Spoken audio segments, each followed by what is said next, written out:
Impulses are being redirected. We are living in an artificially induced state of consciousness that resembles sleep. Oh, goddamn hacker, that second time night that asshole's cut in. Yeah, there you go! Let's fucking go! Let's fucking go.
All right, boys and girls, what's up?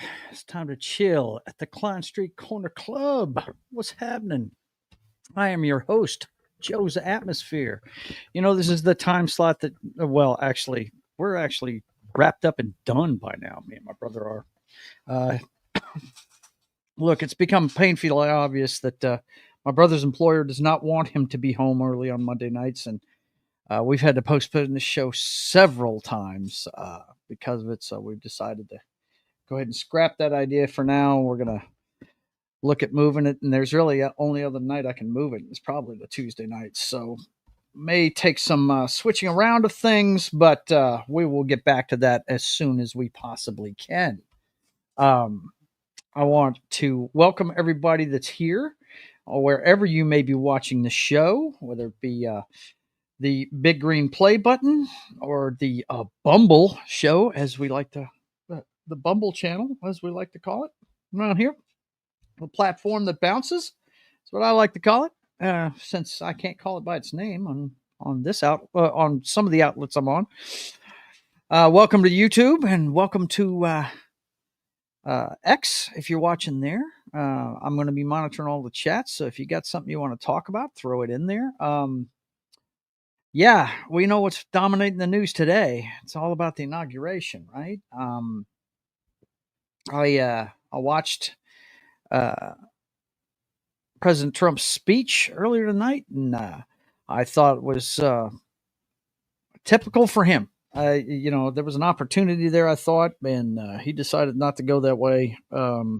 But he did say some stuff I liked in it. Some of the stuff I'm looking at him going, dude, really? It's Christian Delorme in the chat. He says, bonjour to everybody. And Das Wolfen is here. He says, yo, yo, yo, what's up? It's good to see you. The invite's out there, guys. If you guys want to jump in here, just let me know. Yeah. And Vince, the hardest working wrench in the world, has put all the links in there. He was part of the last stream I was on. I was on that 70s Rock Fans channel. If you missed the show we did earlier on Top Secret, go check that out. It was a lot of fun to do. It's always good hanging out with my good buddy, that 70s Rock Fan. That was a lot of fun. We had a big panel. He didn't think anybody was going to show up because, we got down here in the States, we had everybody had a day off. It's a federal holiday for Martin Luther King Day. And, I had a really neat intro done up for the Brothers Hack the Matrix tonight that I thought was really cool. But for some reason, all of a sudden, my movies I make on iMovies will not play over here for some reason. And I don't get why it's like that. But, hey, they've probably changed something in the formatting or something that makes it impossible to do. But yeah, I want everybody to remember that this is Martin Luther King Day. I did have a piece of, let me see if I can find it real quick. and share it with you guys. I believe I can. I'm pretty good at this stuff. It may take me a second to put it together, but anyway, what's going on with you guys? What did you think of the president's speech? I thought, drill baby drill. You guys know I'm all about that. That's I'm all for the renewable energy and all that good stuff, but until they make those vehicles cost efficient and something I can buy and drive, and then I really can't partake in that, can I? But this planet runs on oil right now, and until we find a different way to do it, and there's a lot of different ways of doing it, but they're just as dangerous as oil is. And I'll pull it up here in a minute. There was a story earlier this week about a battery plant that caught on fire, and it's taken a long time to shut down. So let's see. Christian says Trump has 200 executive orders. No effing around. Yeah, I hear he's signing a bunch of them. I'm about to have dinner. Allie is making chicken and veggies. That's what I'm talking about. We are going to Mars in 4 years. Let me tell you something. If that happens, I will be shocked. But it's nice to see us have a national goal. That's really cool.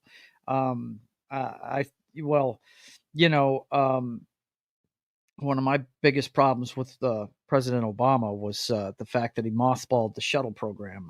I really didn't like that at all.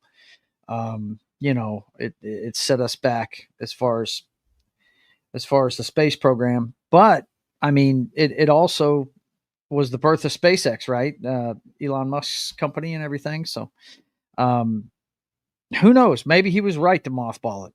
Who knows? Maybe we've made better advances now without it. I don't know. We had a vehicle that could go up and come back, and yes, we lost one, the Challenger, of course. But we've lost at least one vehicle in every stage of the space program. I mean, we lost one of the Apollo vehicles, and or was it a Mercury vehicle? We almost lost Apollo 13. That's for sure.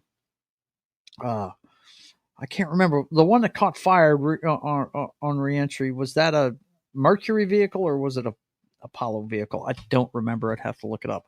But anyway, yeah, it's good to have lofty goals, but I would have liked to have seen a little bit more of him trying to be president for the whole country. What he had to say today was basically talking to his base, and you're done with elections, man. I mean, but the only one you got left is helping out people with the midterms. But I thought that could have been a little bit more, banding people together. I really would have enjoyed that a little bit more. We lost two. We lost Columbia due to ice damage on the heat tiles. Was that Columbia? I thought it was Challenger. Really? Okay. All right. Well, I know we lost one of those capsules to a heat shield failure. Burned up on reentry. The one of them had a fire, didn't it? One of the capsule missions?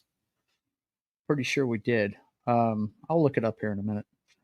But what I wanted to show you guys real quick was the video I watched earlier today to get some stuff of Martin Luther King. Yeah, let's see. Where is that? I know it's here because I watched it, so it should be in my history. Why is it not here? That's very strange. Oh, there it is. Okay. So let's get that and set it up for you. Let's see. Let's share this screen. And I don't have a producer, so I'm a one-man show. You guys might have to deal with dead air every once in a while. This is the video I clipped earlier today. as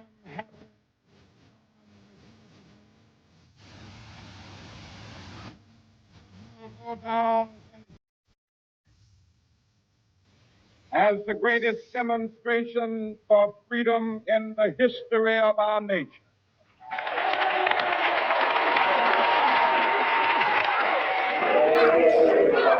He's busy right now, Parrot Head.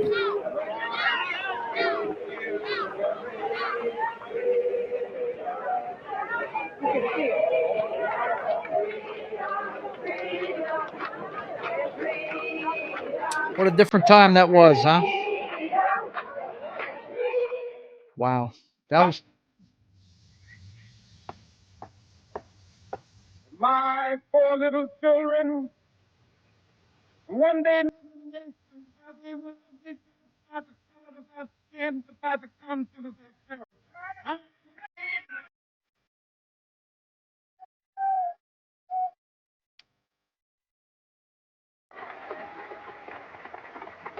For this thing, we will be able to work together, to play together, to struggle together, to go to jail together.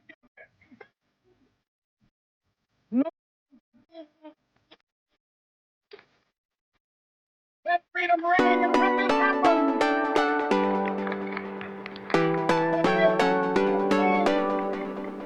when we let it ring from every village and every hamlet, from every state and every city, we will be able to speed up that day that all of God's children, black men and white men, Jews and Gentiles, Protestants and Catholics, will be able to join hands and sing in the words of the old Negro spiritual, free at last, free at last, thank God Almighty, we are free at last.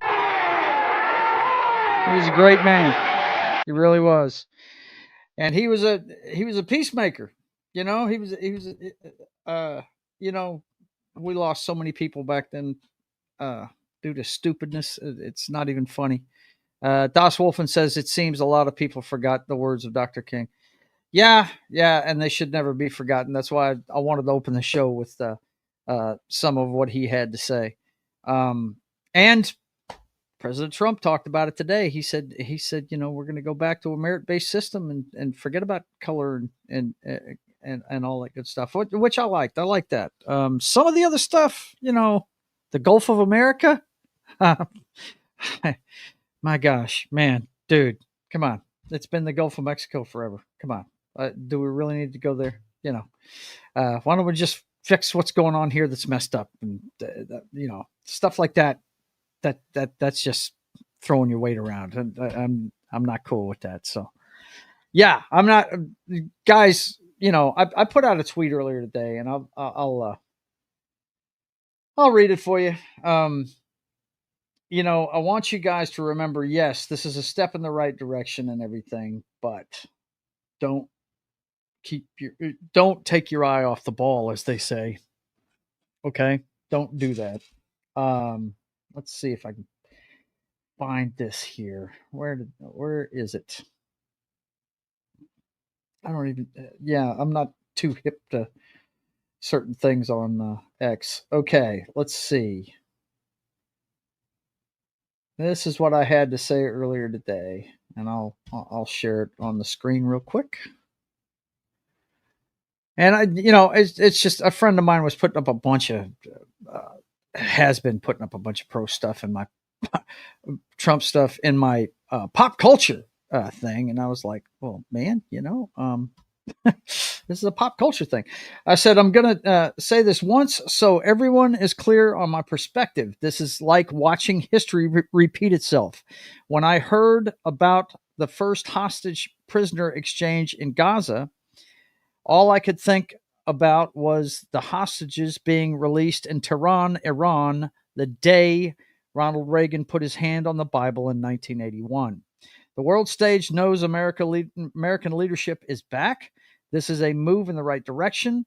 But you folks that are on the Trump train better remember our main jobs, us, you and me, our main jobs as citizens, no matter how much you dig him, he's in office now. He works for you, and you better Be vigilant and hold his feet to the fire on what you want him to do. In the immortal words of the late great Stan Lee, enough said. And that's how I feel about President Trump. I am not I'm not a huge fan of the guy. I think he's a successful dude. I think he's like every successful dude. He's done some stupid shit in the past and everything. But you know, he's in the White House now, so we got to hold him accountable for what he does. Okay. As of today, when he put his hand on the Bible, he works for me. And if he doesn't do what I want, I'm going to tell him about it. So there you go. Parrothead says, any thoughts on Huckerberg, Ogling, Lauren Sanchez? I don't even know what you're talking about. I don't know. I love these guys talking. I'm sure everybody else gets the joke but me, because I'm slow-witted like that. Oh my gosh. Look who is here. We have to announce him, because if you look at his name, you wouldn't recognize him, because his name's not in his moniker at all.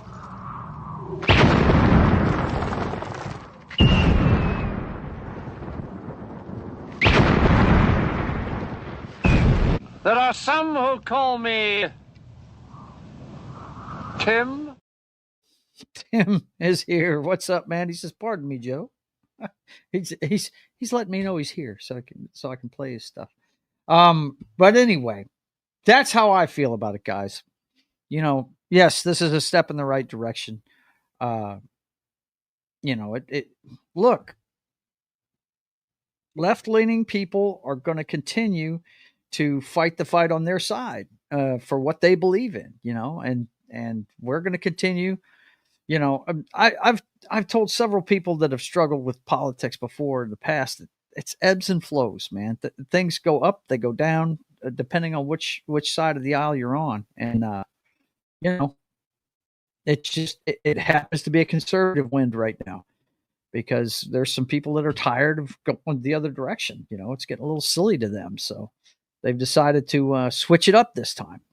Tim says, and you saw all the pardons too. Oh yeah, I saw everything that Biden did. Yeah, absolutely. Now the proactive ones for like Fauci and those, I didn't agree with those at all. Hail, Tim, what's going on, man? Tim Hayes is in the house.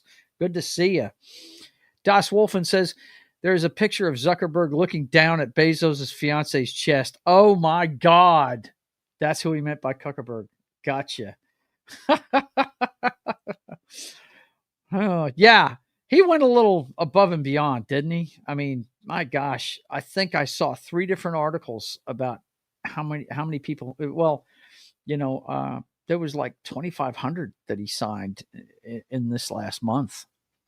But the most recent ones, well, the one for his son, you expected. I was talking to a coworker a few months ago, when the election hadn't even started yet, and I don't think he had been replaced by Miss Harris at that time, but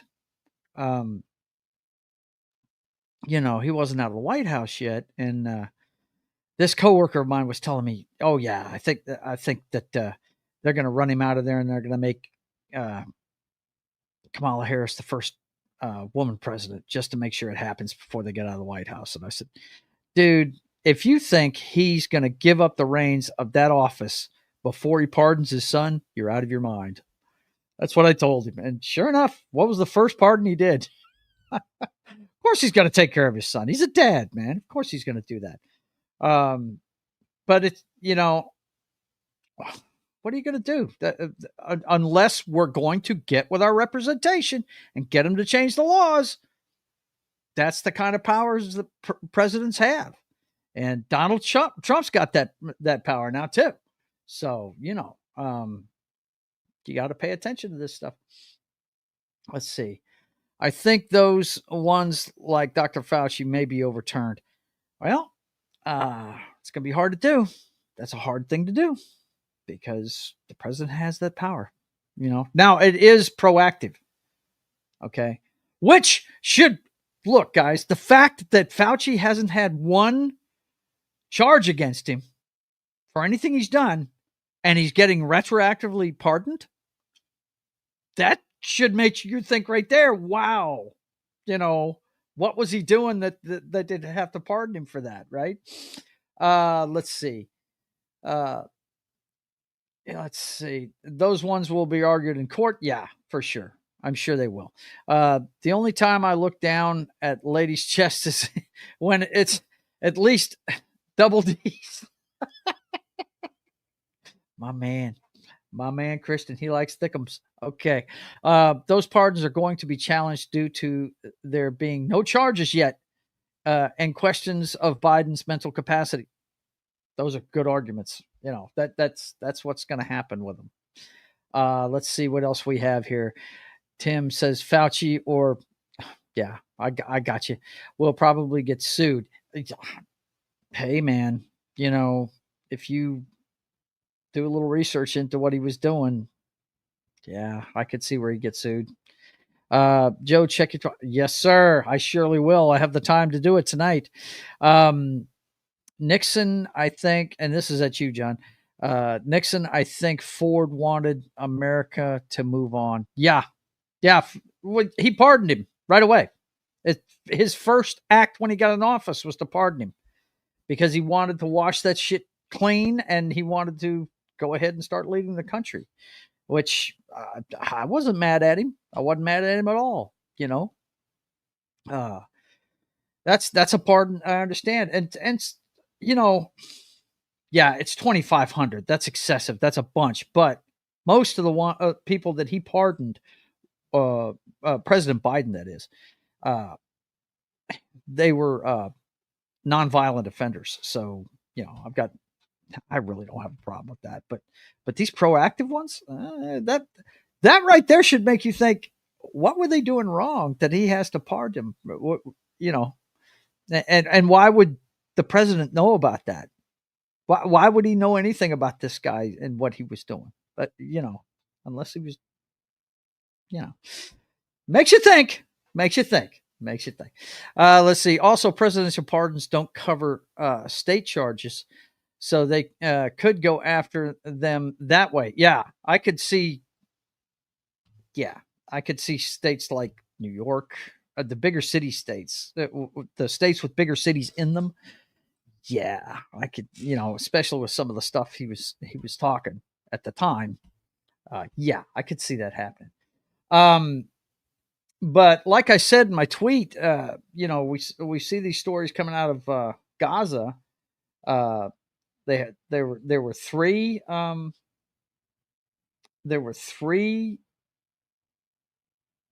hostages that got released. And some of the prisoners that the Israelis have had for a while were given back to the other side. And then you've got aid flowing into Gaza. So look, man, like I said, a strong United States leader can get some things done. I mean, no matter what side of the Ukraine conflict you're on, we have been arming one side the entire time. We haven't been neutral in that fight. Okay. So, and you got to ask yourself, why were we doing that? Now if it's just to help out an ally, great. I don't think you'd see us doing that with some of our allies that could get in a fight with a bigger enemy. Some of those allies would be hung out to dry, So there was, I always questioned that Ukraine thing because of how much the Bidens were involved in the Ukraine before the conflict even broke out. Hunter did a lot of business there. He was on the board of an energy company there. The hell is Hunter Biden doing on the board of a Ukrainian energy company? I mean, you got to ask yourself, why is he doing that?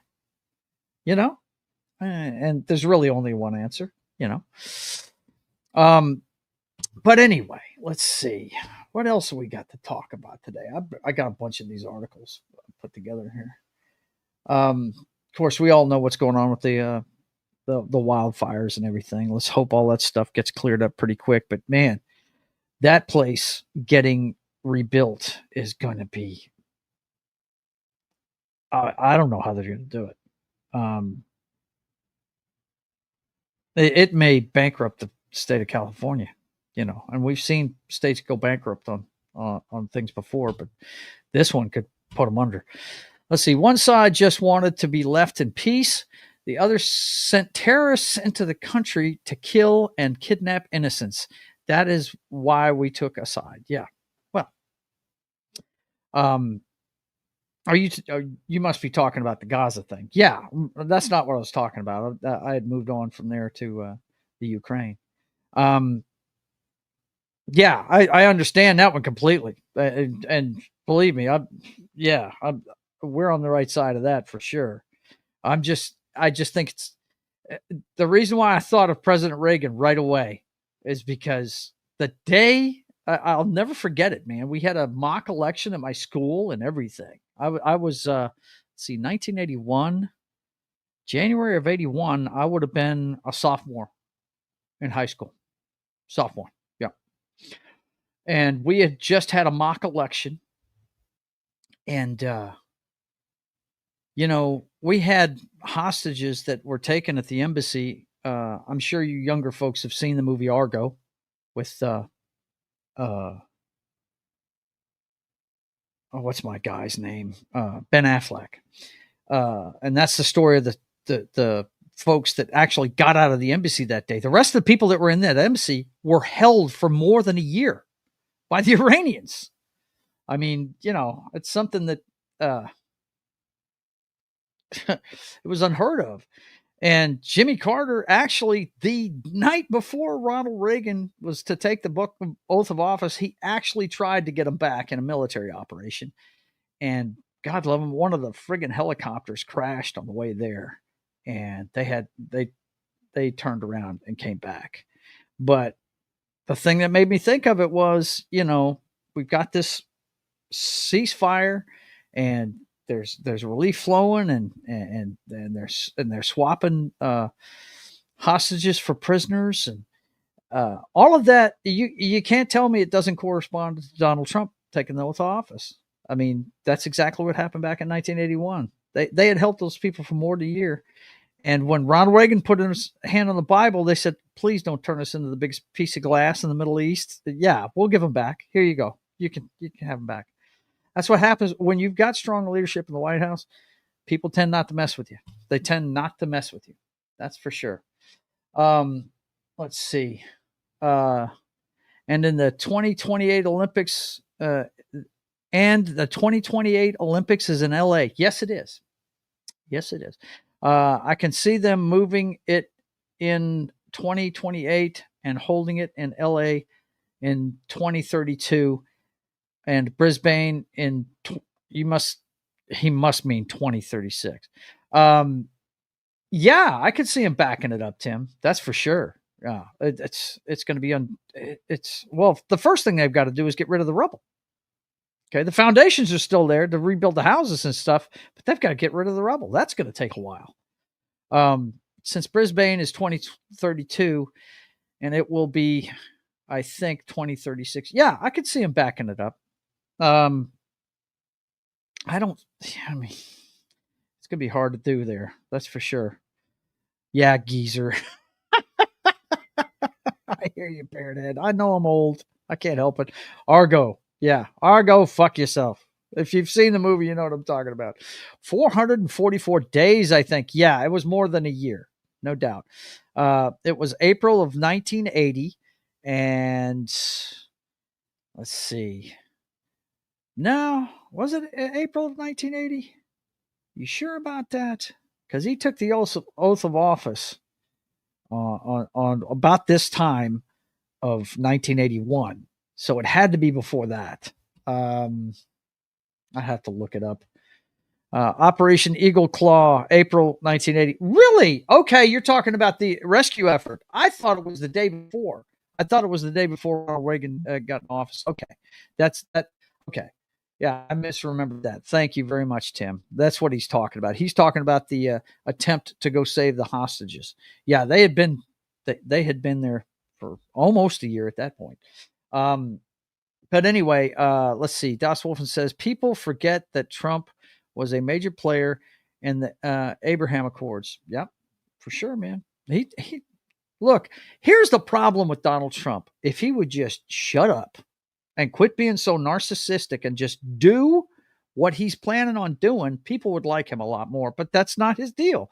That's part of the reason why a lot of people are enamored with him is because he doesn't hold his tongue, because he talks the way he does.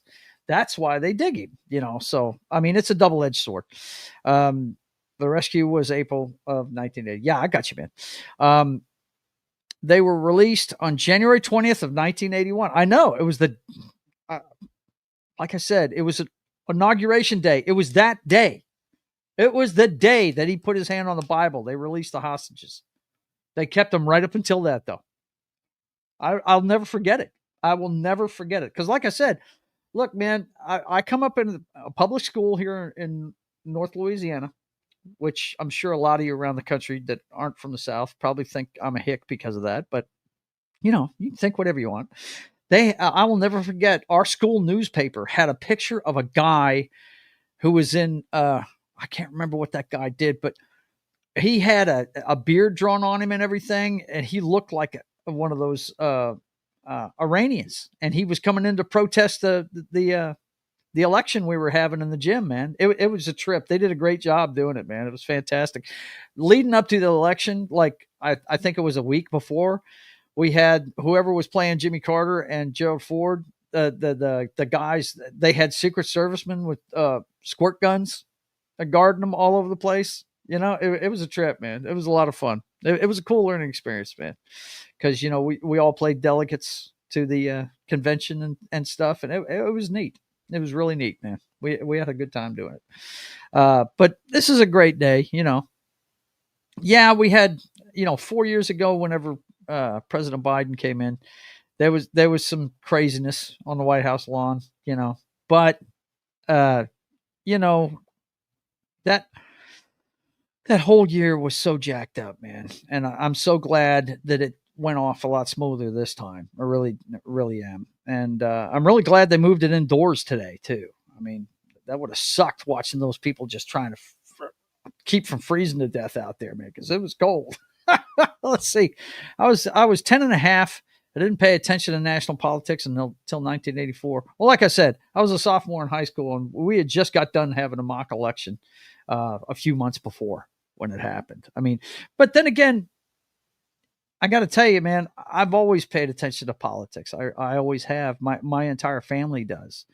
And I think I've told you guys this. I'm a transplanted Yankee is what I am. My parents are from Maine and Massachusetts. Shout out to Connie and Joe. Yeah. Shout out to both of them. Joe's in the Virginia area, and my mother's in the northern tip of Maine. Connie, Constance Ann.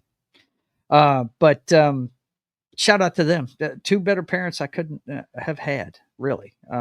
And I'll never forget when Nixon left the White House. You know, my mother cried that day. She couldn't believe he was leaving the White House. She couldn't believe what happened to him, you know. Tim says I'm a carpetbagger. No, the military transplanted me down here, buddy. I was born in this state. I'm a true blue Louisianian, but you know, I do have northern blood. What's funny is when the cold snaps happen like this, I enjoy it, and everybody around me hates it. He says Joe is a carpetbagger. I am not a carpetbagger, brother. I was born here. Okay. Sorry, doesn't work. Let's see. Killy Chow is here. He says, "Hey, everybody, what's going on?" Well, you know what's going on, man. We're talking about the state of the world today. You know, I haven't been able to do the political show like I've been wanting to do with my brother, and we're looking at Tuesday for moving the time of it. Of course, that's the day I do my video game stream, but I think we can do both. I think I'm looking at, you know, my wife and I doing our Taco Tuesday thing, make it a Taco Monday thing. You know what I'm saying? And because my brother just can't make it on Mondays. You guys have seen how many times I've had to cancel the shows in the last month. Have we had a show in the last month? I don't think we have. Let's see. The date of the last The Brothers Hacked the Matrix was what? Who can look it up the fastest and get it in the chat? Can anybody look it up faster than me? I bet you can. Of course, I'm not a betting man, but let's see when it was. It was 3 weeks ago, and it was me doing it by myself 3 weeks ago. The last time me and my brother did it was a month ago. Last time me and my brother did it was a month ago. Yep. We haven't done a show together in a month, which means it was last year when we did a show together. So, yeah, we've got to change that because they won't let him go on Mondays, man. Now, you got to know something about my bro. He's got a serious job, man. He is the logistics manager. And those of you who have been in manufacturing, the logistics manager works harder than the fucking plant manager. You know what I'm saying? He works for a bottled water company. And yeah, they're working him to death right now. Joe's a Connecticut Yankee in its court. Laugh out loud. I hear you, man. Back to the Olympics. I see it being moved to two cities in 2028, London and Paris. Could be. Well, we just had the Paris one, didn't we? In 2020, right? Wasn't that 2020 when they had the Paris one? I think it was. Yeah, Kelly Chow saying hi to him. Joe, wait, Connecticut Yankee in YouTube's court. I got you. That's good. But anyway, what else do we want to talk about here? Yeah, but look, Tim, I could see him moving the Olympics. Yeah, because they're gonna look. You guys saw the pictures. I know you saw that stuff. Entire neighborhoods flattened by fire. That's crazy. He says, ducking autocorrect. Yeah, we know what's up. So yeah, I could definitely see that happening. I thought this was wild this week. We had mug shots of some of the homeless folks that lit fires. They had mug shots of them released. I mean, these guys were setting fires while these fires were going on. I mean, well, that's if that's proof of anything, it's proof of the fact that the homeless problem is a mental health problem. Yeah, a lot of them are broke, but a lot of them are on the street because they want to be there. And you just throw them a house, it's not gonna fix them. You know what I'm saying? So we've got, well, those of you that know me personally, I am not a licensed professional, but I am a resident manager in the mental health system. It's a rehab for it's for compulsive gambling. That's what I am not a compulsive gambler, but I have one in my life, and I've been a member of Gam-Anon for a long time. And whenever I lost my job at Libby Glass, thanks to the vid and its, what do they call that? The reset, the huge reset. Thanks to that, my company filed for bankruptcy, and they reorganized and shut us down. And that's why I'm in this industry now. Or I'd still be a furnace tech at a glass plant, melting up to 300 tons of glass a day. Let's see. It is strange how all these illegal arsonists were all named climate change. Right? That was the main thing when it first happened, right? They were screaming climate change on that. Yeah. Damn, Killy Chow says, yeah. Can you believe they were doing that? It's just ridiculous, man. I don't understand why anybody would try and make a situation like that worse. It's just that's just That's insanity. That's the only thing you can call that. Parrothead says melting glass and making.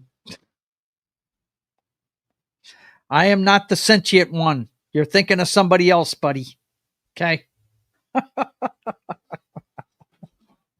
We made tableware. You know what?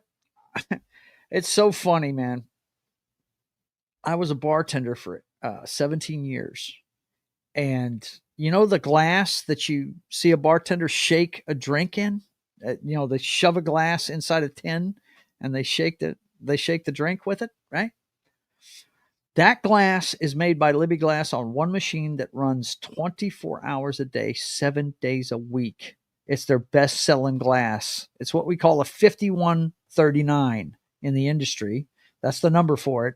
And they make more of those glasses than any other product they make. But what we made was tableware. One of my favorite things that when I started, I was in the deco department. So, shot glasses like the one I use on Tuesday nights, right? I would have made something like this with the machinery there. I was printing on glasses, When I first started working there, we made every Budweiser glass, Jack Daniel's shot glasses. We were putting logos on everything, I know one of the hardest ones, if you guys have ever gone to Red Robin was a tough one because it was on a certain kind of machine. It was supposed to be really precise, and it took twice as long to set up as some of the other machines. And we're talking about silk screening machines. I'm sure you've heard about this process where each screen prints a color, and that just goes right through, right? And you've got a multicolor picture. But the Red Robin glasses were tough to do. And the other one that was tough, if you guys have ever seen one of these huge ass A&W mugs, we had this thing called a mocking machine. And let me tell you, there's nothing tougher to set up than it's 3 colors. It's white, orange, and brown. If you've seen the logo for, let's see, A&W root beer, right? Hang on. A&W logo. Okay, there it is right there. Bigger than all get up. Okay. This is the logo for A&W. Okay. Now, when we printed it, there was an oval. You see that swish mark? There was an oval in there. Okay. And the oval was white behind all this stuff, right? I don't think it had an arrow when we did it. Hang on, let me see real quick. There's the one I used to print right there. There it is, A&W root beer. That's the one we used to print. And the oval was white behind all that stuff. Okay. So anyway, it's not like a regular glass. It's got a handle on it, right? So you had to set this thing up to where the handle was going to be on this side, roll back around to the other side, print it on 3 different screens. And it was crazy. It was nuts. It was hard to do. Parrothead says they can be put on tables. Yes, they can. I wouldn't mind melting glass and making L's to give the LSU roll. Yeah, to give LSU roll tide. I hear you, bro. I hear you. High tide. High tide. That commercial cracks me up, Keely. That dude that don't know what. He's sitting there going, high tide, high tide. That thing's hilarious. The place I work at uses the metal shaker and one of our plastic cups. Really? Okay, cool. And Keely's saying nice. Very nice. But anyway, yeah, it was a hard process to do. But yeah, that's why I'm in that industry. And I can tell you right now, yeah, one thing that I really wish would get changed, and if I was going to lobby for anything in this country, it would be to make mental health services a little bit more accessible for people, because really right now, all the state-run stuff does is medicate people. From what I've seen, that's what they do. They throw medication at problems. I'd like to see therapy and counseling a little bit more accessible to, John Q. Public, if you know what I'm saying. People with money, they've got all the access to it. I mean, you always heard about that all the way back in the 70s. Yeah, I'm in therapy and it's, it's doing great things for me. But middle class and below don't really have access to that. Me to LSU fans, you know what this is? It's an L made from real glass. Go cry me a river. Roll Tide. Hey, man, let me tell you something. One of the best games every year, and I believe Killy Chow will agree with this. My brother calls it the war. That's what he calls it. And whether it's played in Tuscaloosa, Alabama, or in Death Valley of Baton Rouge, it's always a good game. Always a good game. My brother found that piece of artwork a long time ago. He loves it. He thinks it's awesome. He always throws that up the week that you guys play each other, man. He's really into it. Really is. Let's see. What do we got here? Yeah, I'm sorry, Parrot Head. I'm slow on the stick. I get to telling stories and I get lost in it, man. Let me get in here and see what you got for us. See if I can even show it. Parrot Head likes to send me stuff, and half of it I can't even show you to you guys. So let's see what's up here. Messages. Here we go. Parrot Head. Oh, God almighty. Let's see. That was all yesterday.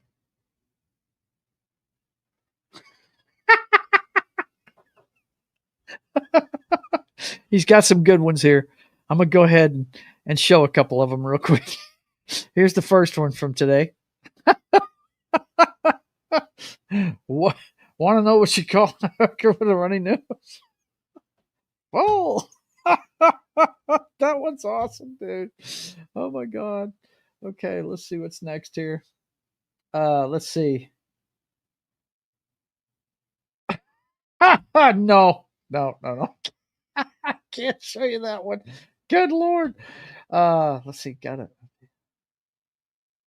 Oh, that's nice. That's nice. Now, a lot of people are fans of this character, so I'm not, because I'm more the smaller chested version. But yeah. She says, "Get up, Diana, peaceably. I don't want to use this on you. I don't want to have to use this on you." That's good. Don't make me use this on you. That's a good one. I like that one. Let's see what else we got. The one before that, though, I couldn't show, man. Sorry. Yeah. Here's my man, Zuckerberg, getting a peek. Looks like the guy behind him is getting a peek, too. What is going on there? Let's see. Keely says, "I have to go.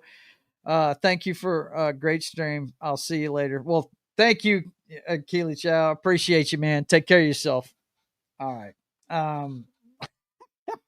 Look at that goon. Good Lord. Holy shit. Wow. We even got a better copy of that same pic. Good Lord. Roll Tide, Parrothead says. Roll Tide. All right. Let's see what else we've got here from Parrothead. Let's see.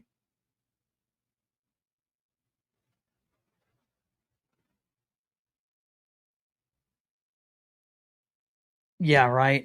Oh, my God. Yeah. When was the last time you heard someone say, "I'm on all these prescription medications and I feel amazing"? Yeah, no doubt. I can tell you right now, from dealing with people with multiple prescriptions when they come see me. Yeah, but those folks usually don't feel too good. I'd say, yeah, the majority of them don't. But here, look, I have a relative that takes an antidepressant. That's the only thing she takes on a regular basis for her health. But before she started taking that, she went through therapy. She went through counseling, all that stuff. And she went through a couple of different types of antidepressants.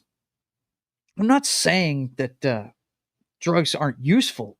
I'm just saying that it tends to be the go-to for the mental health industry, in the middle class and lower, is to just throw medication at it. I mean, one of my kids, when he was younger, they misdiagnosed him with ADHD, and they put him on Ritalin. And I think the second night he was taking it, I had to hold him half the night because he thought he was being eaten alive by ants. And I told the doctor the next day, I said, he's not taking any more of this shit. You guys, you have misdiagnosed this, and he's not taking another pill. You can forget it, So, yeah, I'd like to see more mental health resources be out there. But then again, you got to get people that want to get in the industry, and there's not many people that want to do that.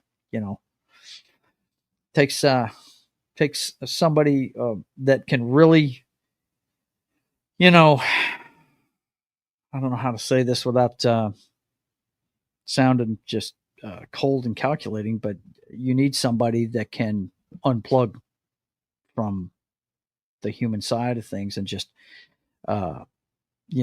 listen to people in a, I don't want to say analytical, but you know what I'm saying. To break down what's wrong with somebody, you have to listen to quite a bit of stuff. And I could see where would wear on somebody, wear on me. Look, I worked when I started working for LACG, Louisiana Association on Compulsive Gambling. When I started working for them, I was working at their helpline, which we answered gambling calls for like 19 different states. We answered mental health calls. We answered substance use calls for our state to get them resources, to get help, to get off of different things. And we also had suicide calls. And I must have answered like 3 suicide calls in the year and a half I worked there. But let me tell you something. When that 988 line first popped up, and if you guys don't know what I'm talking about, there is a national suicide line now. And if you feel like you are on your way out, you need to call it. It's 988. It's just like calling 911 for the cops, only this is for counseling. And let me tell you something. It works, but I was answering those calls and I was taking it home at night. I didn't last but a month doing it. And I had answered 3 suicide calls in a year and a half, and all of a sudden it was more than 3 a shift. And I was, that's not what I signed up for. I can talk to addicts and all day long and help them out and tell them everything's going to be okay. You just got to turn it around, and here's what you need to do, and here's the resources you need. I can do that all day. And every once in a while, one of those calls will turn the wrong direction. I'm sure you guys know the Umbrella guy that is here on YouTube. He's in the mental health industry as well, and he'd be quick to tell you these things can go south. But I was a bartender for 17 years. I've been around addicts my whole life. I know how to talk to them, and I love helping them. But these people that are thinking about offing themselves and their life's in my hand, no, I couldn't do that. That's when I quit and became a resident manager for their rehab system. So that's when I did that. But I'd like to see that worked on. If I was going to advocate for anything, it would be mental health in this country to make it more accessible for everybody. That's because doctors get kickbacks from the drug companies, supposedly. I could see that, but you know what? A doctor worth of shit wouldn't do that. But then again, hey, you know what's weird? This internet thing we've got, it's made this world a lot smaller place. But you know what? It's almost shoving people away now too, to where they can, you'd think something that was bringing us all together would be, making people act a little different, and it's made people really start acting in their own self-interest a lot, and it's not a pretty thing. But anyway, so yeah, we've got that. Thanks a lot for that, Parrot Head. Those were great. Those were friggin' awesome. If you got any more, just let me know. I'm looking here at the stories we had. course, we had the inauguration today. Not everybody was big fans, Michelle Obama didn't go. She didn't like the way he treated her family whenever he was, I guess it's the whole birth certificate thing that Trump was hung up on there for a while. So she said she wasn't going. She didn't. But here's the thing: she didn't go to Jimmy Carter's funeral either. I was a little thrown off by that. I was like, wait a minute, whether you like the guy or not, President Carter was one of the most kind-hearted guys that ever walked the planet. He was, he was the salt of the earth. He really was. And he was a very smart man. Now, that didn't translate into being a great president. I mean, something else Trump brought up today was the Panama Canal in his inauguration speech. And that right there, I'm going to have to do some research on. He made it sound like that they were overcharging U.S. boats and all that stuff. And I'm going to have to look into that. But it was under Jimmy Carter's watch that we lost control of the canal. Gave it back to the, and from what I understand, China's running that canal now. I don't know any of this for a fact, though, guys. Don't remember. I am not a reporter. I just read articles now and then. But let's see.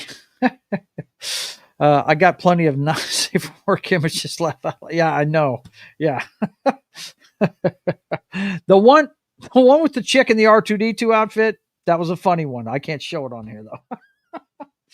But anyway, Pelosi didn't go to it either, which didn't expect her to go. But this has always happened. I mean, Trump didn't go to Biden's inauguration. You guys know what happened on January 6th, back in 2021. He was at a different location having a rally. I knew that was going to end badly, folks. When he said he was going to do that, I was like,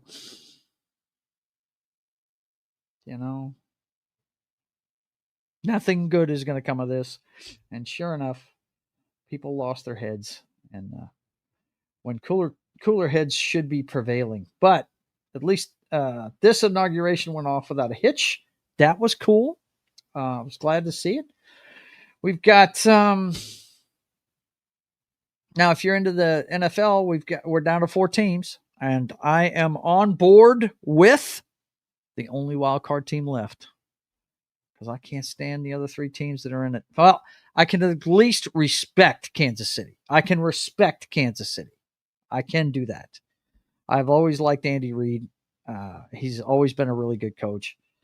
And I don't know if you guys know this or not, but when Bill Belichick was coaching, he used to go to midfield, just shake the guy's hand and walk off.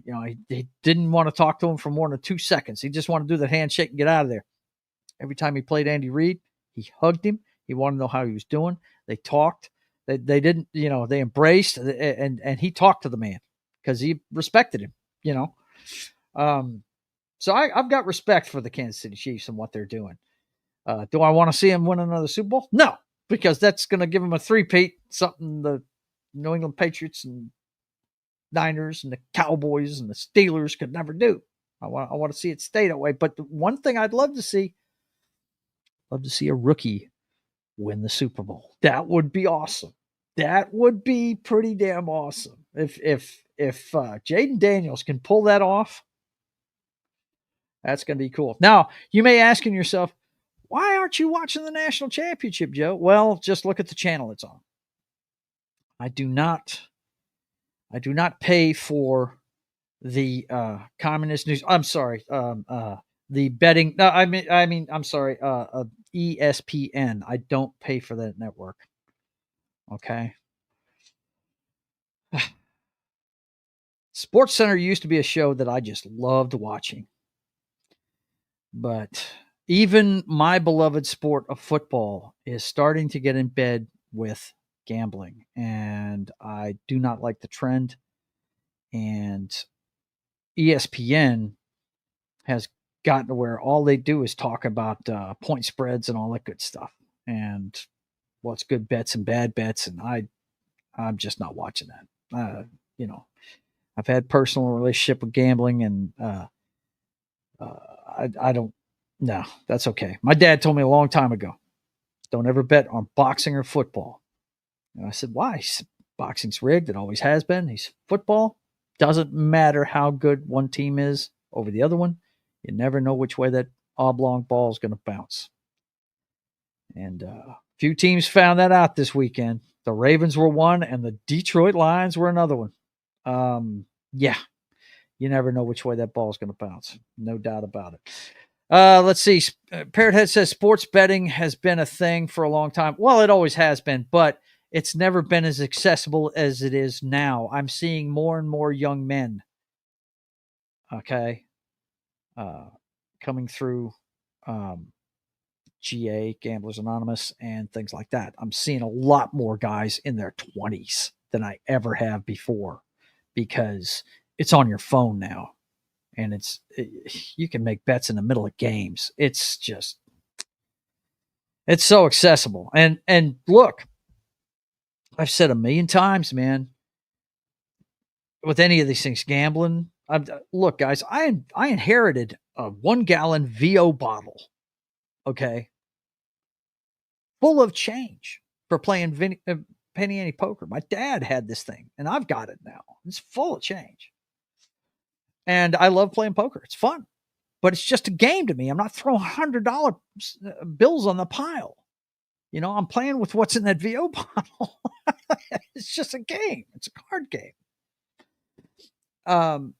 And you guys know I drink one night a week on Tuesdays. I get on here and I play video games, and I have a couple of cocktails. Now, I don't get blind stinking drunk. You know, now I did that when I was in my 20s, when I was a bartender. Yeah, I had way too many a couple of times, you know, but that's a young man's game right there. I would, I just don't have the addictive mentality. And if you know anything about that, it's has a lot to do with how your brain works. And now I just don't have it like that. But some people do think that way. And the person in my life that thinks that way said, in hindsight, whenever she'd watch me play video poker after I got off work, I'd throw a $5 bill in there and I'd be betting 1 quarter at a time, when you could max it out at 8. You could max it out at $2 bets. And she was looking at it going, why are you not maxing out? Why are you not maxing out? So I was playing a game. Look, when it comes to these things, drinking, gambling, some recreational drugs, not the stuff that'll kill you, but the recreational stuff, like, you know, marijuana, whatever. These things, if you control it, it's entertainment. If it controls you, then you got a problem. Let's see. That depends on how far back in history you want to go. Yeah, look, it's always been a thing. I'm just saying it's more accessible now than ever. And look, you can't tell me the NFL isn't in bed with them. First of all, they've got a team in Vegas now. Secondly, you've got Kurt Warner out there telling you how to bet responsibly.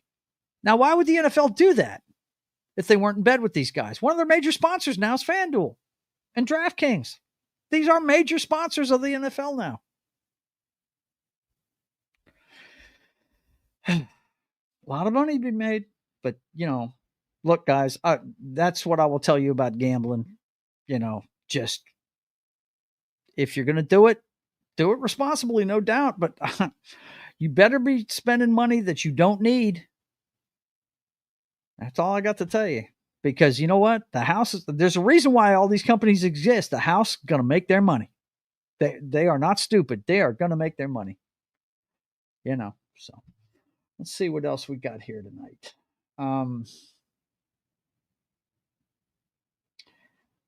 Yeah, that story ain't going anywhere anytime soon, is it? I was reading up on this the other day, and this is the Justin Baldino suing Blake Lively. If you've looked at any of these papers, Ryan Reynolds and others in the new suit, if you've looked at this stuff, Ryan Reynolds may be in trouble because of this now, because apparently he was helping write some of this during the writer's strike. You know, So that would not be good. If that turns out to be true, that would not be good for him. That's for sure. Let's see. The NFL has been shagging books for years, probably since the day after they came to be. Yeah, I hear you. And a lot of people think that that they do it through the refereeing and stuff like that. Hey, look, when it comes right down to it, boys and girls, let me tell you something. If you lose money on a football game, it's on you. Okay? Nobody puts a gun to your head and tells you to put down money on a football game. Nobody tells you to do that. Secondly, sports are entertainment. They're entertainment. They can do whatever they want with that piece of entertainment they want. Let's see. I am watching you on the bedroom while sorting laundry. I hear you, man. By the way, anybody watching the national championship, go ahead and put the score in the chat to let everybody know what's going on. But yeah, when it comes right down to it, sports is entertainment, man. It's entertainment. If like, what was that Barstool guy that wanted to see the league get investigated and all this other stuff because of a football game? Because a parlay of his, I think that's the last show me and Danny did. Let me look at it real quick. He was bitching. He wanted to see the NFL investigated. Danny gave him the Simple Jack Award that week. Yeah. The guy from Barstool Sports. Let me find it real quick. Where's my channel? Go to my live streams and go down to, is it that one? No, that was me by myself. So it's this one. It's this one. Let me see who it was. Show that is 20. Let's see. Tiger striped shark this time. You guys can hear that, can't you? Let me mute that until I find it.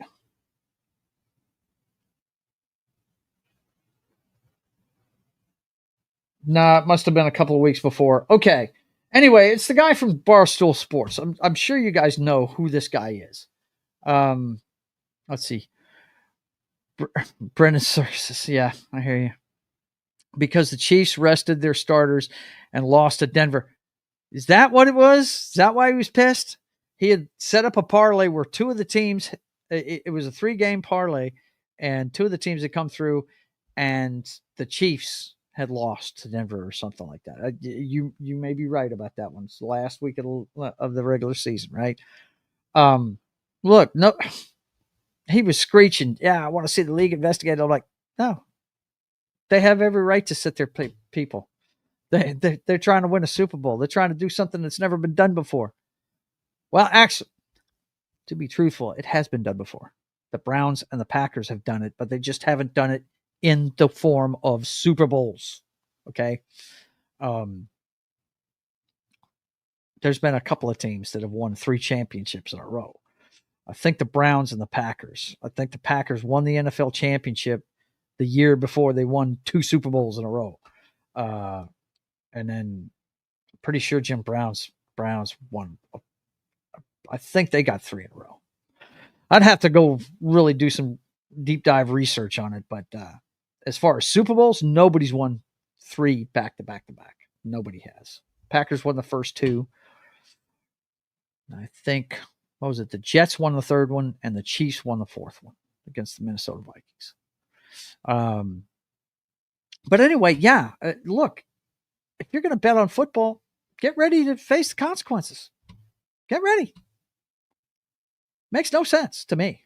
Of course, I'm not one of those people that likes to live the ragged edge. You know, I'm a conservative guy when it comes to money. I try not to spend money so that when I do want to spend money, I have it to spend. You know, that's what I do. But you know, hey, to each his own. If you've got the money to throw around like that, great. More power to you. You throw something this way. It'd be fine with me. But anyway, let's see what else we got here. Oh, yeah. Mike McCarthy got let go this week. And we do have a hiring. Well, we got a couple of hirings. Of course, the one I loved was Mike Vrabel going to the Patriots. He's going back home to set up the Patriot way again. That's going to be a lot different looking team, though. I got a feeling they're going to look a lot more like the Titans with when King Henry was there. You know what I'm saying? They're going to be a tough-nosed football team. And it's not going to happen overnight, but he's going to get it done up there. I refuse to gamble or drink to excess. There you go. That's great, Parrot Head. You that's a good way to live, man. That's a good way to live. The other hiring, I believe it was today, Ben Johnson is going to be the next head coach for Caleb Williams in Chicago. That sucks, if you ask me, because I was hoping he'd stick it out in Detroit and try and get him to another one. You know, oh man, I hope that window has not closed on the Detroit Lions. I really don't. That was a heartbreaking loss. But at the same time, we're seeing the emergence of a great talent in Jaden Daniels. Let's see. Yeah, he already said that. Okay. What else we got here? Oh yeah. Now this, if you're a sports fan, this broke the heart of everybody, and I do have to show this. I did want to show this. I had it set up today for the show to start the show off, but let me go ahead and get this going here so you guys can watch it. This actually started. You know how they have franchises commercials, like the Progressive commercials with Flo and her crew, and the State Farm commercials or whatever. Well, this one was the Miller Lite commercial from back in the day, and this is Mr. Baseball, Bob Uecker, who passed away this week. Check this out. It's a bad video, but I'm gonna go ahead and show it because it's pretty funny. Let's see. Let's get her up there. Let's not be a boomer, Joe. Let's go ahead and get it up there. There we go. You know, one of the best things about being an ex-big leaguer is getting freebies to the game. Call the front office, bingo. And once these fans recognize me, I probably won't even have to pay for my light beer from Miller. Down it, I love them. These fans know I drink light because it's less filling and it tastes great. Good seats, huh? You're in the wrong seat, buddy. Come on. Oh, I must be in the front row. Come on. Light beer from Miller. Everything you always wanted in a beer and less. Good seats, hey, buddy. He missed the tag. He missed the tag. That was Bob Uecker, boys and girls. They call him Mr. Baseball. He was a great baseball announcer, but he was also a catcher. I'm not sure I'm not the baseball guy in my family. That's my brother and my dad. They are the baseball people. But yeah, Bob passed away this week. I'm not sure how old he was. Let's see. Beloved Milwaukee Brewers. There you go. He was a catcher for the Brewers. Broadcaster Bob Uecker has died. Let's see. Bob Uecker was the voice of the team on the airwaves for 54 years. Can you imagine? Good Lord. Let's see. Does it say how old he was in here? You would think they'd tell us how old he was.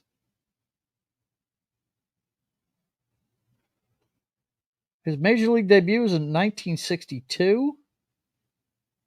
Wow.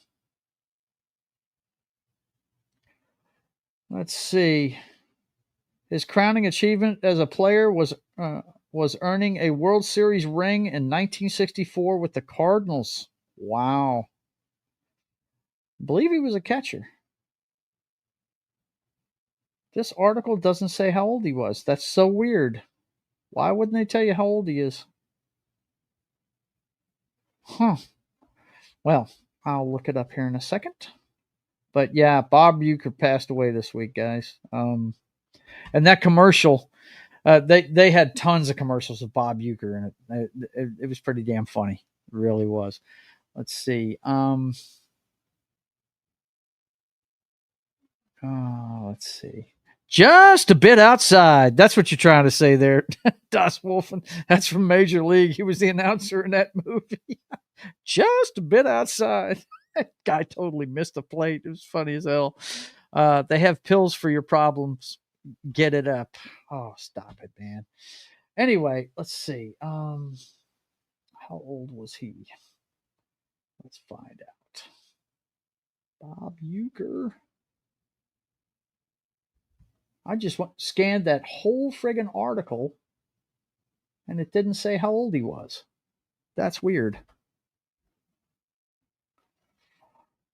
All right, I gotta take the size of this down a little bit here.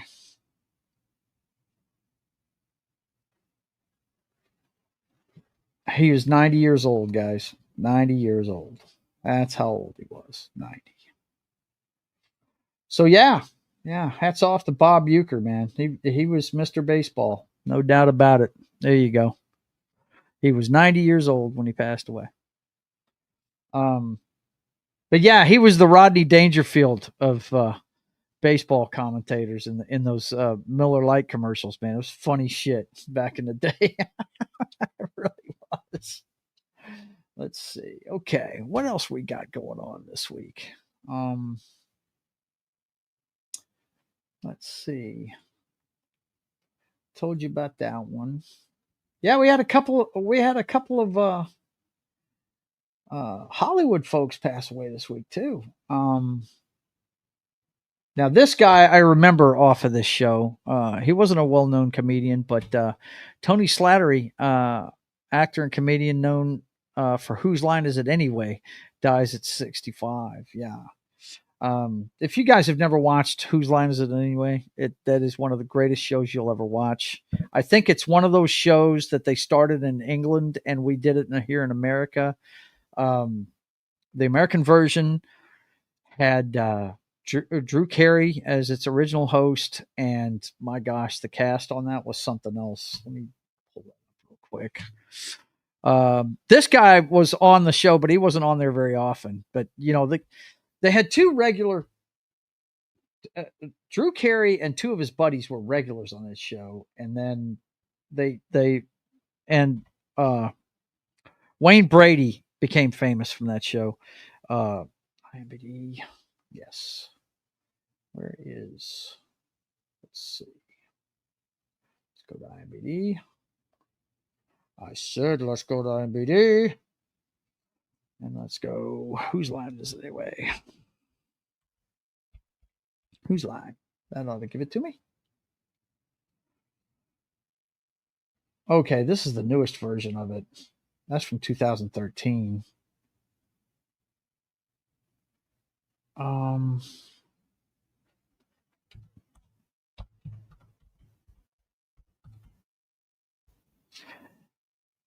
Okay, there's the British version from 1988.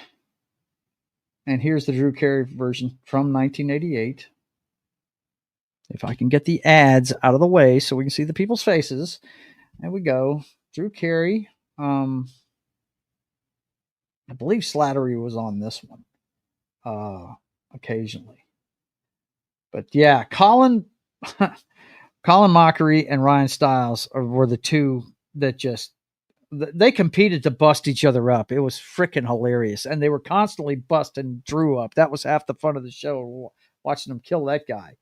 I think Slattery was one of the guys that was on this one. Might have been a later version, though. My God, Kathy Griffin was on that show. Oh, good Lord. Oh, no. But Greg Proops, I remember a lot. Wayne Brady, of course, was a regular. Laura Hall was the piano player. If you guys don't know what this is, it's an improv show. It's completely improv, and it's fantastic. It's really, really funny. But there was a whole list of people that filled in that fourth spot. But the three regulars, they had four comedians on there, and the three regulars were Ryan Stiles, Colin Mockery, and Wayne Brady. And that show, if you've never seen it, go watch it. It is one of the funniest damn things you'll ever watch, man. It really is. It's absolutely nuts. But apparently Slattery was on that show, and I do remember seeing him on there. Let's see. Yeah, Aisha Taylor was the last host. Yeah, and I like her, man. And you know where the first place I saw her was? Of course, you guys know, me and Kristen Delorme hang out, and we like pretty girls, and yeah, that's one of our things. We're dirty old men. I can't deny it.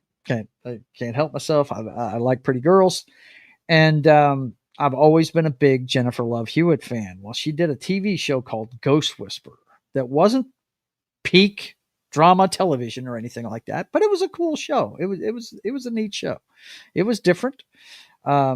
But it had her mentality. If you know anything about Jennifer Love Hewitt, she's just a really tame person. So she doesn't do anything too far out the box.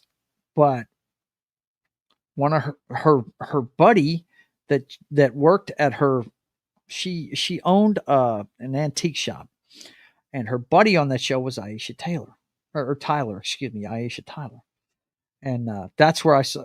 If you guys have never seen it, I'm not going to spoil it for you, but she's her friend the whole first season, and how she gets off the show is very interesting. It was really, really interesting. I thought it was my favorite episodes of Ghost Whisperer. I thought it was fantastic. I think it was the season finale of the first season.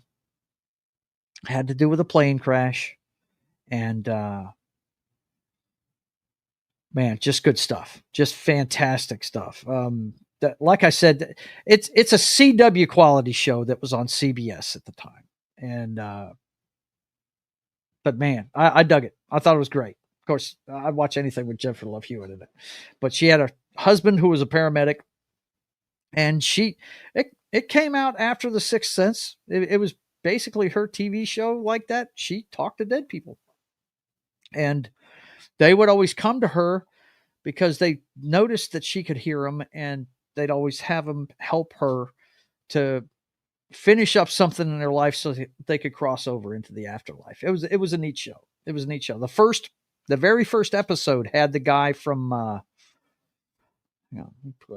sitting here talking about it. I could be showing you this stuff. Let's see, Ghost Whisperer.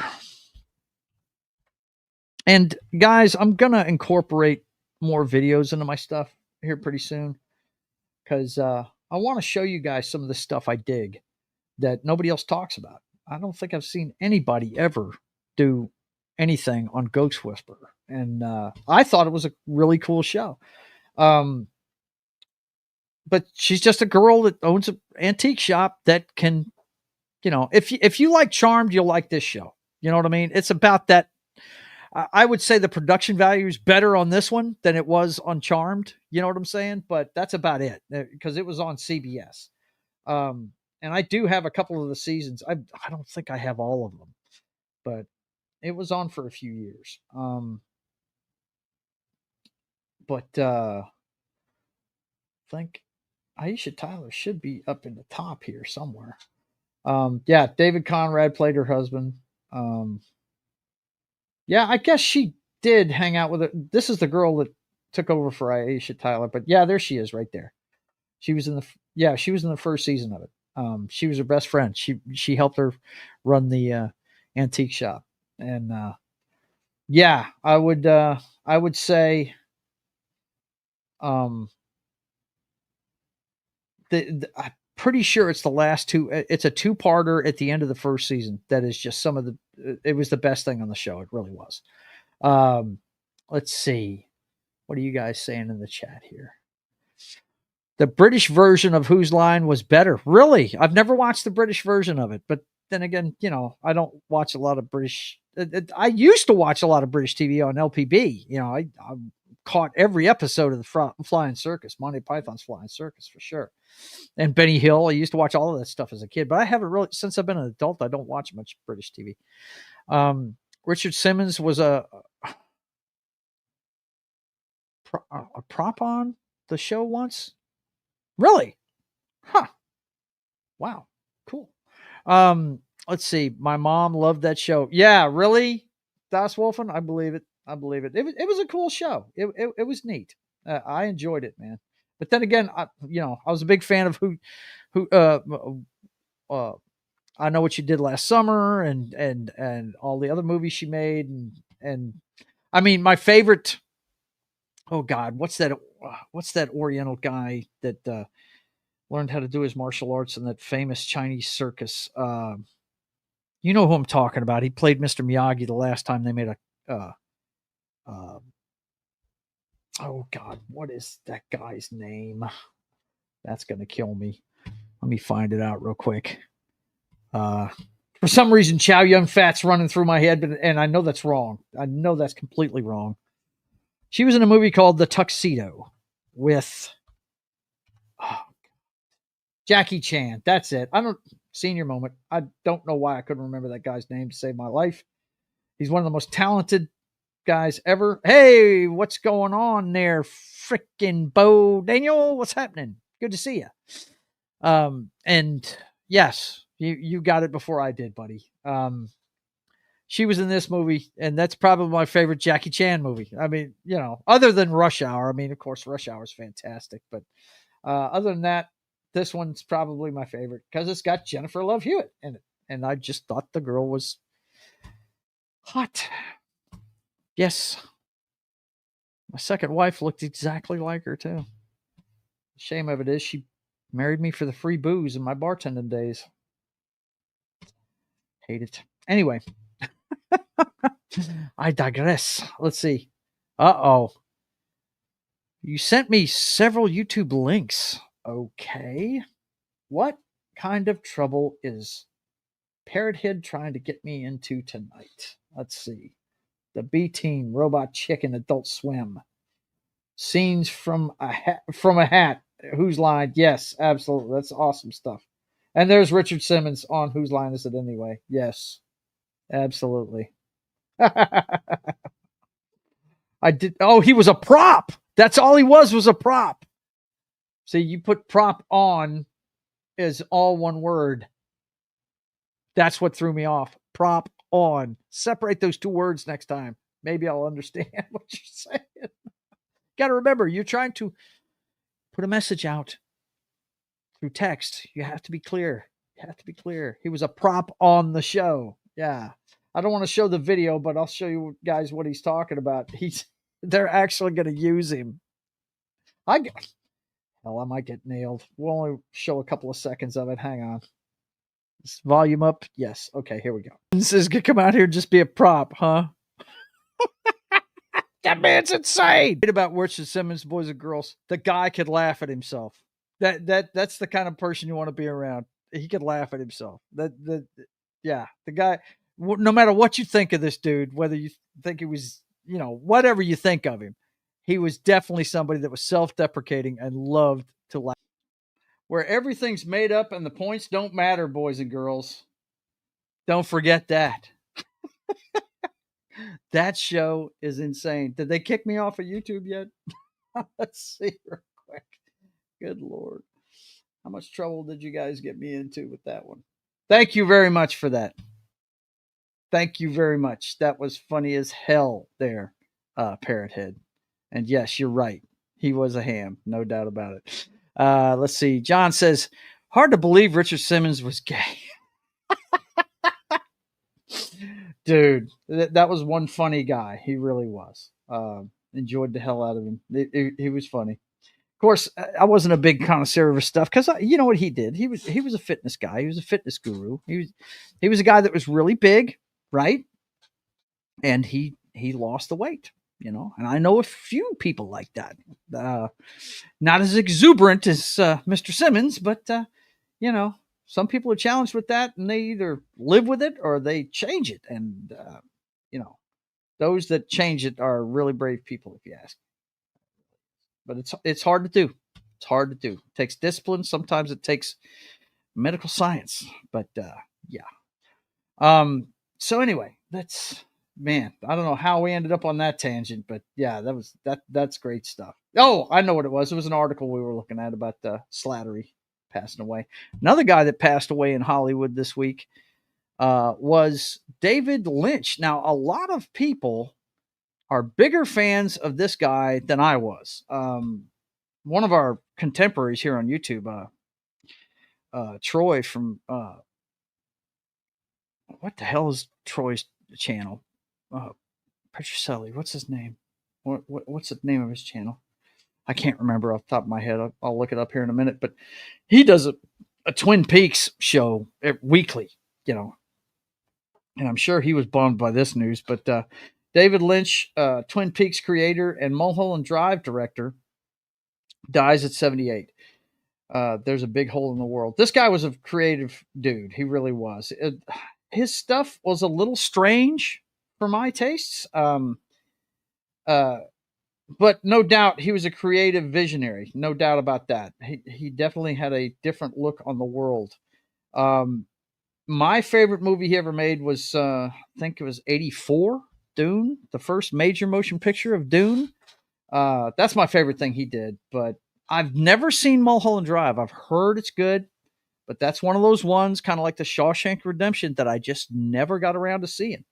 But I wasn't a fan of Twin Peaks, the TV show. I wasn't a fan of that. And let me pull up, I'm pretty sure. Let's take a look at his filmography real quick. Like I said, I did love the Dune movie he made. I thought it was great. But I think, like most people do, that he tried to shove too much into one movie with that one.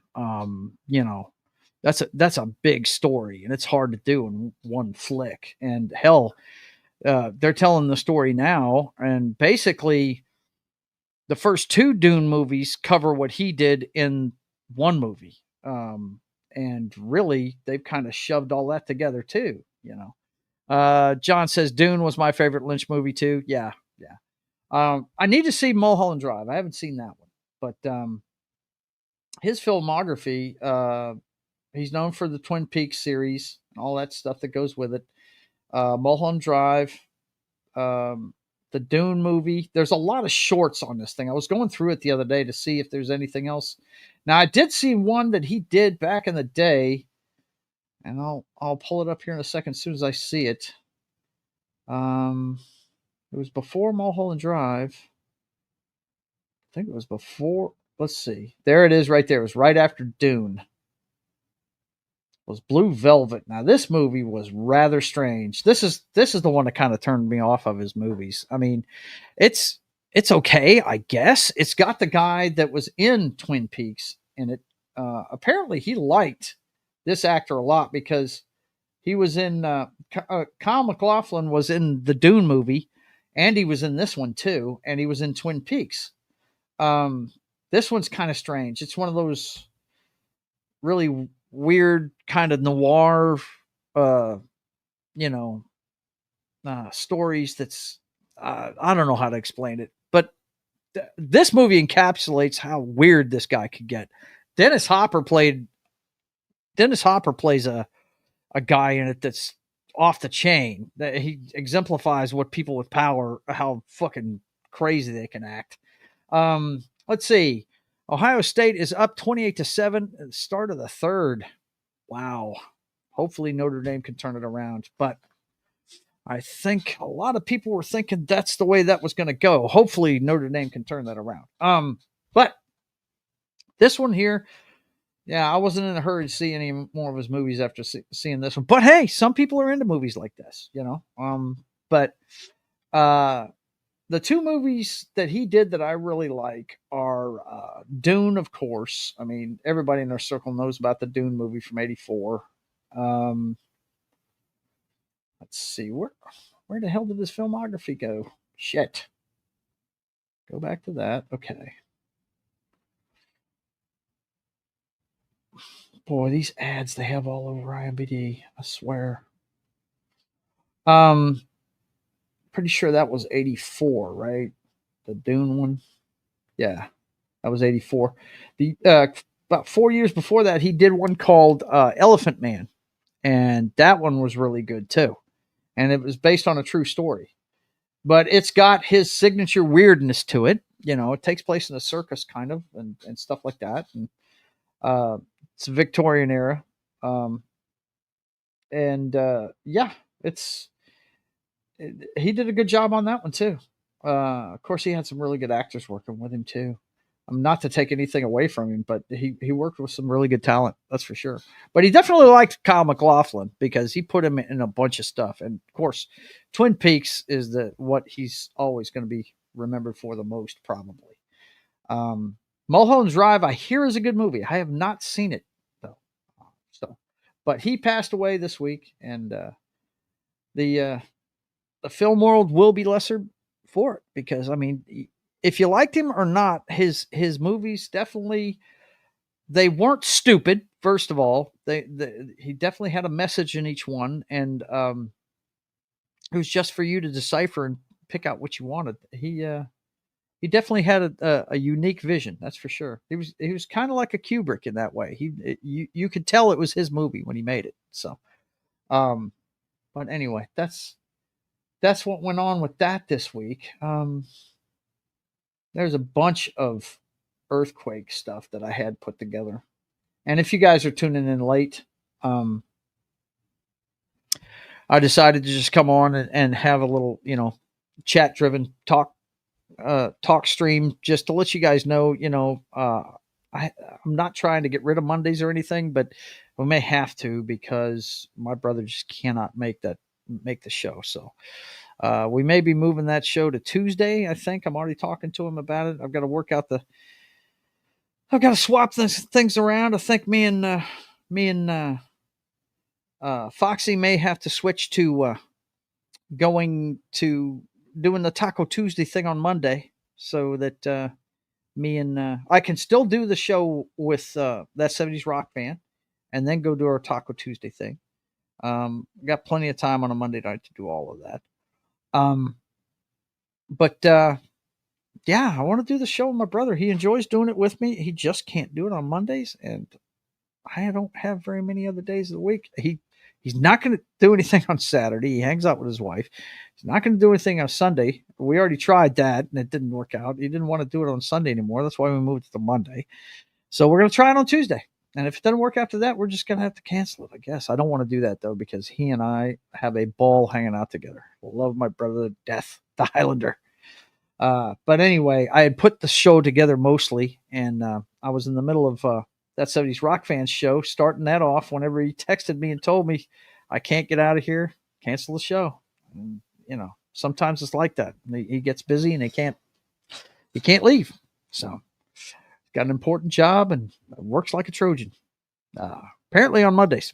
So, but anyway, that's why I had the stream tonight, to let you know I'm not bailing on my audience or anything like that. It's getting hard for Highlander to be here on Mondays. So we're going to move that to another day. We're not going to do it this week. Like I said, I've got to work out the logistics of it because I like hanging out with my wife one night a week.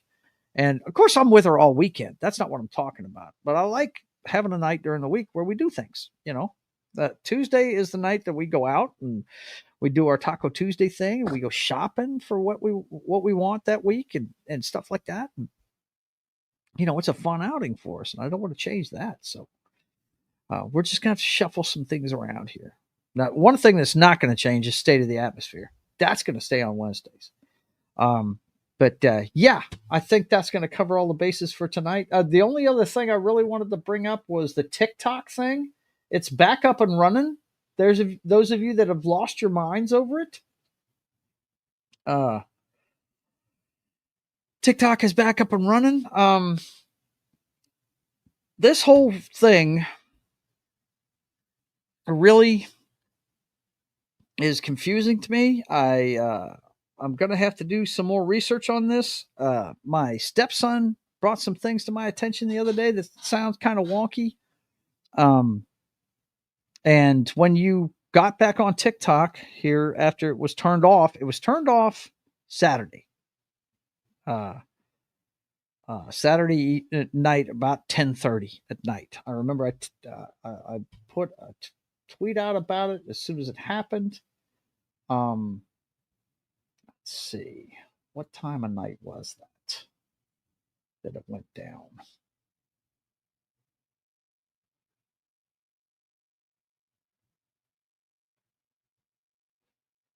Wow. Let's see. Can you name the actor? See, whenever I get on X, I get distracted, man. Hang on. Can you name the actor? You know what's funny about that picture? I know that's Steve Martin, but if you look at young pictures of Steve Martin and you look at young pictures of Harrison Ford, they almost look like they're brothers. They almost do. I had to think about it when I saw that picture. Let's see. Knox says, it's still not in the App Store, though. Haha, some people deleted it and can't download it. Oops. That's not good. Well, see, I think part of the bill, I was reading up on it, and part of the bill has to do with platforms like Apple, the Google Store. These app platforms were going to be punished as well if they were carrying it. So that's probably why they're adhering to what the law was going to do, and that's why they're not on the stores. But yeah, let me get to my profile. I know I put this picture out on, yeah, here it is. It doesn't say what time. It just says January 18th. But yeah, that's what I got on Saturday evening. It was near the end of the Washington Detroit game that my wife told me about it, and I looked it up and I tweeted it out right away. But it's back up and running, guys. Those of you that were losing your mind about it, I hope you didn't get rid of the app. You won't be able to use it. But my stepson brought up some things with me that I need to look into on that. He said it's not passing the smell test with him because whenever it came back on, the app, some of his videos had been whited out, I think is what he said, which I guess is another way of wiping something out. I don't really know. Okay. But so yeah, he's wondering what's up with it. He's thinking that something mischievous may be going on. So it's always good to listen to other people's thoughts on things and look into them, but do your own research. I've got some stuff to look into on that and see what's going on with it. Let's see what I've got here. Yep, nobody over there. Okay. But anyway, I guess this is a good time to go ahead and wrap it up. Give me one more scoring update there, Das Wolfen, whenever you get a chance, and I will put it up there. And while I'm doing that, let me let you guys know what's going on with the channel here. Let's see. First thing I got to do is pull up some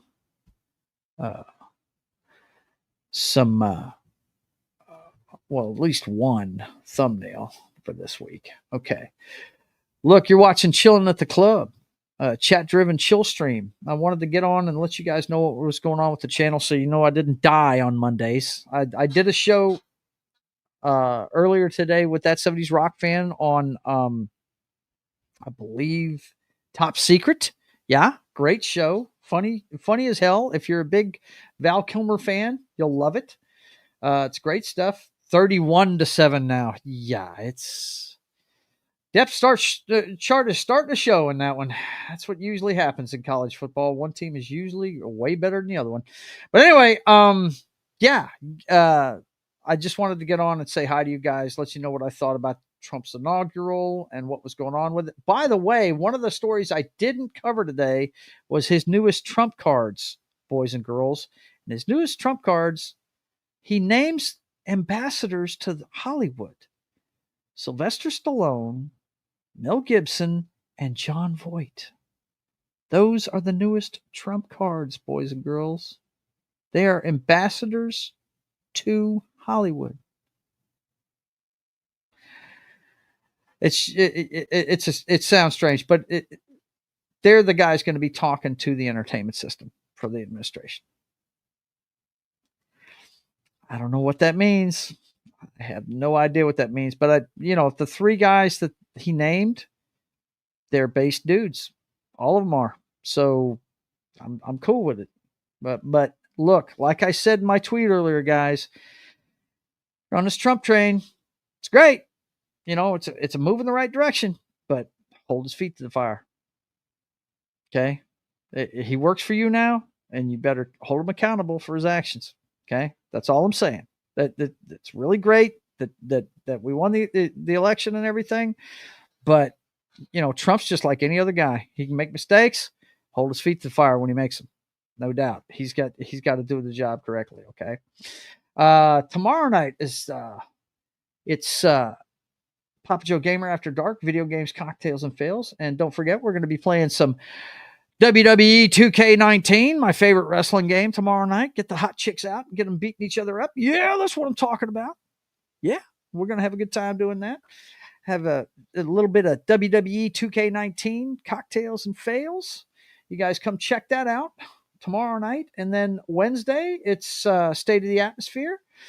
That's our pop culture show. We'll be talking about, of course, the passing of David Lynch and his movies. And we'll be talking about everything else that has to do with pop culture. I'm going to start keeping my ears and eyes open on this Blake Lively, Ryan Reynolds, and Baldino case.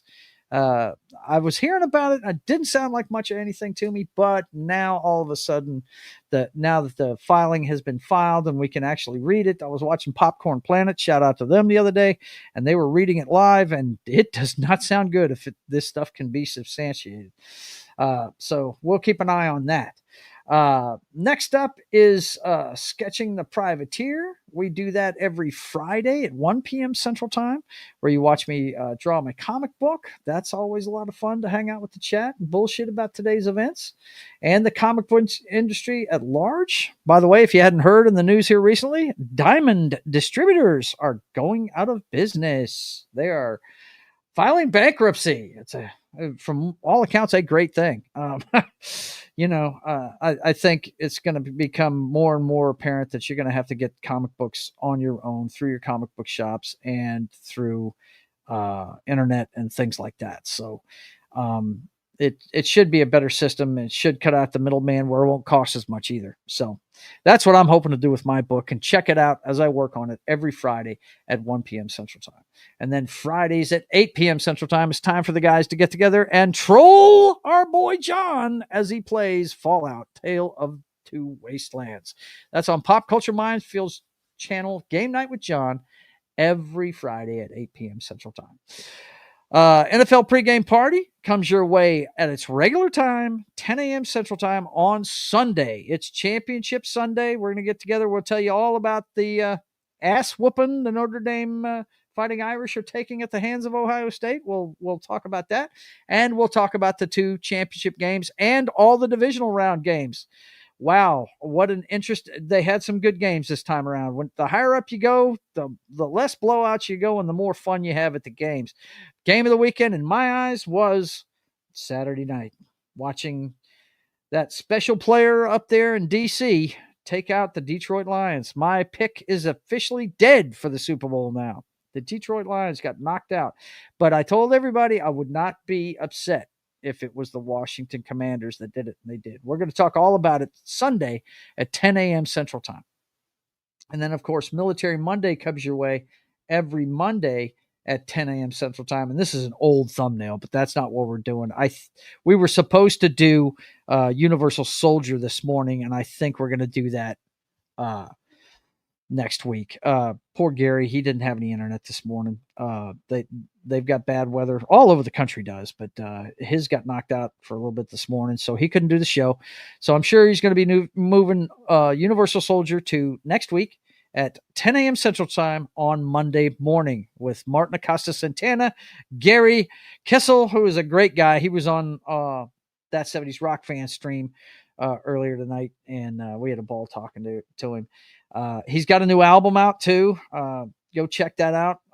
It's on his page and everything. So go check that out. His girlfriend Anima hangs out with us Monday mornings too. So come check us out on Pop Culture Minefields channel at 10 a.m. Central Time. And then, of course, that brings us around to That 70s Rock Fans channel. It's Only Talking Roll comes your way at 4 p.m. Central Time. If you didn't see our show earlier tonight on the Val Kilmer classic Top Secret, it's one of the funniest movies you'll ever see. We had a ball talking about it, and it was fun as hell. I don't know if he's doing a show next week or not. He didn't know if he was going to do one, but we will just keep tabs on his community page. That's on That 70s Rock Fans channel, and we do it every Monday at 4 p.m. Central Time. And that leads us back around to Tuesday, and I'm thinking we're going to try and have our first Brothers Hack the Matrix on Tuesday next week at 6 p.m. Central Time on Tuesday evening before I do the video game stream. So look for that. Keep tabs on the page, and you know me, I announce everything I do. So hopefully Dan and I can work out a time where we can hang out once a week and tell you about the clown show that is 2025 through today's headlines. We'll try that next Tuesday at 6 p.m. Central Time. So for myself and everyone else that was in the chat, I want to thank you guys for being here. Das Wolfen says, the Hollywood culture might as well be a foreign country. Yeah. Well, you know, here's the thing. It's not a foreign country to them, though. It is to us. It is to us, but we don't live there, you know? So, I mean, look, guys, just because, and you guys have heard me say this, and I will continue to say it, we need more civil discourse, okay? Nobody sees life the same way. No two people see it the same way. Even the guys that I sit with on a panel every week, I've got disagreements with every last one of them, but we're all friends. And at the end of the day, I care about them. I'm going to John's wedding. I'm already looking at lodging for that weekend so I can go and have a cocktail and have a good time with my buddy as he celebrates his nuptials. You know, I'm going for that. You know, I've gone up and met Knock a couple of times in Virginia when I go see my dad, you know, and, you know, not all of us look at things the same way. But you know what? We're friends at the end of the day because we can sit down, we can talk about our differences and come to some kind of agreement about them. You know what I mean? There's always something that everybody agrees about. I mean, Martin Luther King Day being today, I think is very appropriate. It's a good counterbalance for, you know, Trump's inauguration. So you guys, thanks for being here. And you know what I'm always going to say when the show comes to an end. I want you to thank you guys for being here. And until we see you again, I want you guys to keep on keeping on. God bless.